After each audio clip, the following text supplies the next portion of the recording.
The cancellation of the green card lottery has shocked people across the world, but everyone is asking the wrong question. They're debating immigration policy and political motivations when they should be asking a much more fundamental question. What does this decision tell us about the state of the American labor market? And the answer should terrify every working American, regardless of how they feel about immigration. I'm going to show you why this isn't really about green cards or immigration policy. This is about a government that sees employment data the public doesn't see, understands economic trends that haven't been reported yet, and is quietly preparing for a labor market collapse that could devastate the middle class while protecting the wealthy and well-connected. When governments restrict the flow of workers from abroad, it's almost always because they know jobs are disappearing at home. And when jobs disappear in America, it's not the executives and asset owners who pay the price. It's ordinary taxpayers who depend on wages rather than capital gains for their livelihood. Let me walk you through exactly what this decision signals about the employment crisis that's already underway, but hasn't been acknowledged by media or political leaders who benefit from the current system. Throughout history, immigration policy has served as an early warning system for domestic economic conditions. When economies are growing and employers need workers, governments welcome foreign labor through expanded visa programs, guest worker arrangements, and streamlined immigration processes. When domestic employment weakens, those same governments quickly restrict immigration to protect local workers from additional competition. This isn't a political calculation, it's an economic necessity. Governments that allow continued immigration during employment recessions face social instability, political upheaval, and tax revenue crises that threaten their basic functions. The green card lottery cancellation signals that institutions inside the government understand something about the labor market that hasn't been communicated to the public yet. What they understand is that we're entering a period of structural unemployment, unlike anything America has experienced since the Great Depression. But unlike the 1930s when job losses resulted from economic collapse, today's employment crisis is being driven by technological displacement that permanently eliminates positions rather than temporarily reducing demand for workers. Artificial intelligence and automation are accelerating job elimination across every sector of the economy. Manufacturing positions that survived previous rounds of outsourcing are being eliminated by robots and automated systems. Service sector jobs from customer support to food preparation are being replaced by self-service technologies and AI assistants. Even white-collar professional positions in law, accounting, and financial analysis are being automated away. The Federal Reserve's own data shows that we're already experiencing significant employment deterioration, but their public communications continue to suggest that labor markets remain strong. Fed Chair Powell recently admitted that official job creation numbers may be overstated by as much as 60,000 positions per month. If true, this means we could be losing jobs while government statistics claim we're adding them. Money supply expansion has reached record highs as the Federal Reserve injects billions into financial markets through asset purchases and low interest rates. This monetary policy inflates stock prices, real estate values, and other assets owned primarily by wealthy individuals and institutions. But it does nothing to create sustainable employment for working Americans and actually accelerates job elimination by making it cheaper for companies to borrow money for automation projects. When I analyze employment data alongside Federal Reserve monetary policy, I see a deliberate system that benefits asset owners at the expense of wage earners. The wealthy see their portfolios reach record highs while working families face job elimination, wage stagnation, and inflation that erodes their purchasing power. The green card lottery cancellation suggests that policymakers understand this dynamic and are preparing for the social and economic consequences. Labor force participation rates tell a more accurate story than unemployment statistics. Millions of Americans have stopped looking for work entirely, which removes them from unemployment calculations but doesn't change the reality that they need income to survive. When people give up searching for jobs, they often turn to disability benefits, early retirement, or other government programs that increase fiscal pressure on taxpayers who still have employment. Corporate earnings reports reveal business priorities during this transition. Instead of using record profits to maintain workforce levels, companies spend billions on share buybacks, executive compensation, and automation technologies that eliminate human workers. The geographic concentration of job losses makes the immigration restriction even more significant. Technology hubs like San Francisco, Seattle, and Austin that had been driving employment growth are now leading job elimination efforts. When these high-paying positions disappear, the economic effects cascade through local communities, reducing demand for housing, retail, and services that had depended on tech worker spending. State and local governments that became dependent on tax revenue from technology companies and their employees now face budget shortfalls that will require either tax increases or service reductions. This fiscal pressure creates political demands to protect local employment opportunities, rather than compete with foreign workers for the remaining positions. Educational institutions struggle to adapt programs to a job market where traditional career paths are disrupted by technology. Students accumulate debt for degrees that may not lead to sustainable employment, while trade schools face automation of manual labor jobs. Healthcare costs continue rising while employment prospects decline, creating financial stress for families who lose employer-provided insurance. When people require government assistance programs, this increases fiscal pressure on remaining taxpayers. Small businesses face pressure from automated competitors, rising costs, and reduced consumer spending.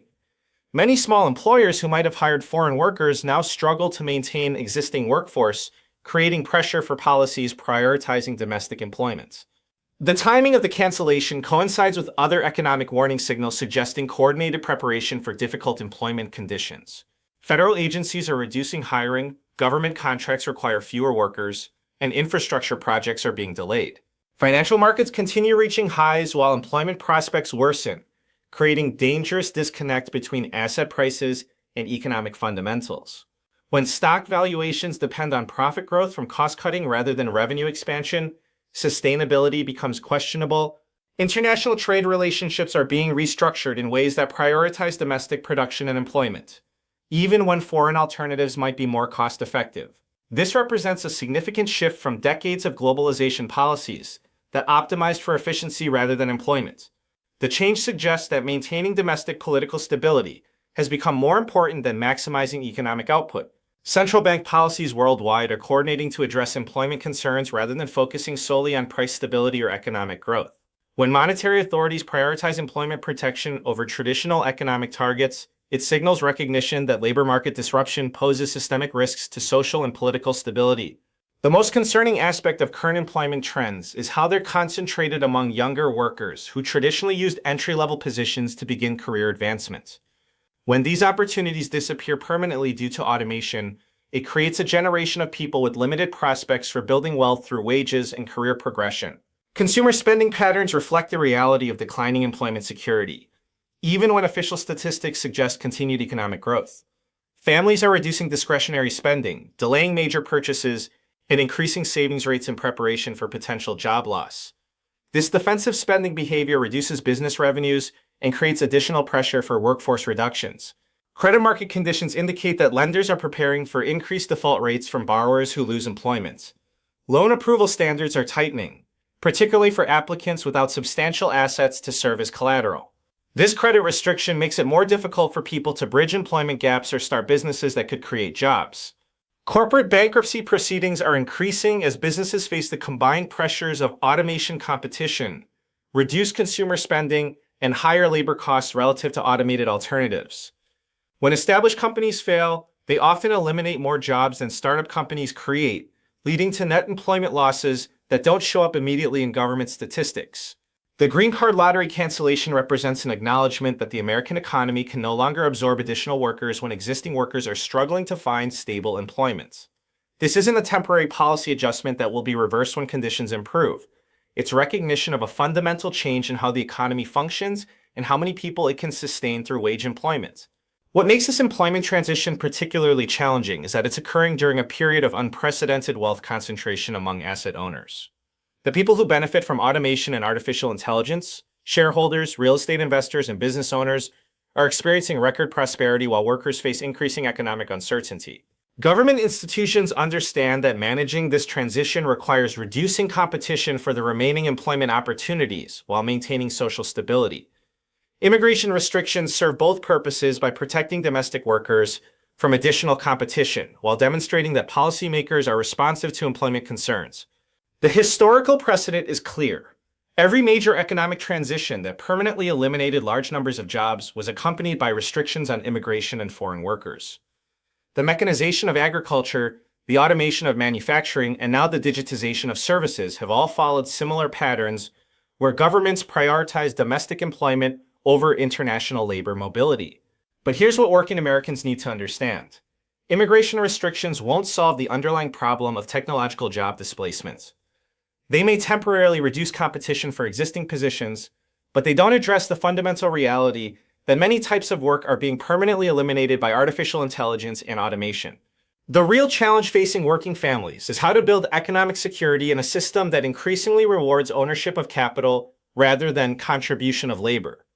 When machines can perform an expanding range of human activities more efficiently and cost-effectively, the value of human work in many sectors approaches zero, regardless of immigration policy. Federal Reserve monetary policy exacerbates this challenge by inflating asset prices faster than wage growth, making it more difficult for working people to accumulate the capital ownership that generates wealth in an automated economy. The people who already own assets benefit from this policy, while people who depend on wages find themselves relatively poorer, even if their nominal incomes remain stable. The pension fund crisis intersects with employment displacement in devastating ways. Public employee retirement systems that promised defined benefits to teachers, firefighters, and government workers assumed continuous economic growth supported by stable employment. When tax revenues decline due to job losses and automation reduces the need for government services, these pension obligations become impossible to fulfill without massive tax increases on the remaining employed workers. Healthcare system sustainability depends on maintaining a large base of employed workers who contribute to insurance pools and tax revenues that fund Medicare and Medicaid. When employment declines due to automation, the ratio of healthcare beneficiaries to contributing workers deteriorates rapidly, creating fiscal pressures that require either benefit cuts or tax increases on those who still have jobs. Social Security faces similar mathematical challenges when fewer people are working and paying into the system, while retirees live longer and require benefits for extended periods. The traditional assumption that each generation of workers would be larger and more productive than the previous generation breaks down in an automated economy where human labor becomes less necessary for production. The green card lottery cancellation signals that institutions are preparing for a period where protecting existing workers becomes more important than expanding the labor force. This shift in priorities reflects recognition that the traditional assumption of continuous economic growth supported by population expansion may no longer apply in an automated economy. University endowments and educational institutions face particular challenges when traditional career paths for graduates disappear due to automation. Students who borrowed money for degrees expecting stable employment prospects find themselves competing for positions that may not exist by the time they graduate. This creates pressure for immigration restrictions that reduce competition for the remaining professional positions. Defense industry employment continues growing while civilian sectors shed jobs, but military spending represents consumption of economic resources rather than productive investment that creates sustainable civilian employment. The shift toward defense-related job creation reflects government recognition that market-driven employment is declining, and alternative sources of income must be created for political stability. What comes next will depend on how quickly working Americans recognize that the challenge isn't immigration, it's the fundamental transformation of how economic value gets created and distributed in a technologically advanced society. The sooner people understand this reality, the better they can position themselves for the changes that are already underway but haven't been fully acknowledged by the institutions that benefit from the current system.